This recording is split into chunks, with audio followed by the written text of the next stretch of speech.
I've been attached with the feeling of waking up with you by my side.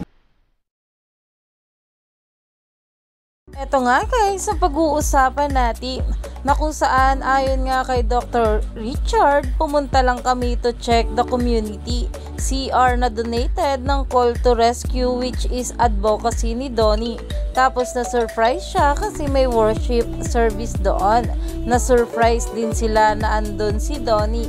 He also suddenly gave a very good amount para sa needs ng small church na napaiyak talaga si Pastora. At narito nga guys sa nasabing video. Donnie, he's actually to have everyone praying for. He's also a fellow believer in Christ. Hallelujah, he believes in the Lord Jesus Christ. He's the advocate right now sa Call to Rescue. Ang grupo na gigamit sa Ginoo para mabutang ang tao community toilet. Pwede ba magpalakpakan ng Ginoo, Ana? At the construction is still going. Brother Donnie. Ay, hindi naman po ako tatagal, pero good morning po sa inyo lahat. Sobrang happy po ako na nakasama po ako dito, kasama ni Doc Richard.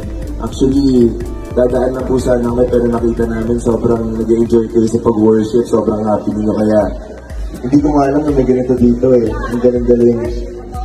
Ayun, so huwag natin kalimutan sa lahat na nangyayari sa atin, sa buhay natin, nangyayari natin lahat sa Panginoon natin, di ba? Kasi yun ang pinaka-importante. Nangyayari lang lahat sa mundo, pero huwag lang mawala ang faith natin, di ba? Sa Panginoon. Ayun lang po, gusto ko lang mag-hello sa inyo. Maraming salamat din sa inyo. At God bless you all. Thank you so much. Ingat po. God bless. Have a great rest of the session. Sorry, hindi po ako mag-Bisaya. Pasensya na. Gamay lang. Salamat po.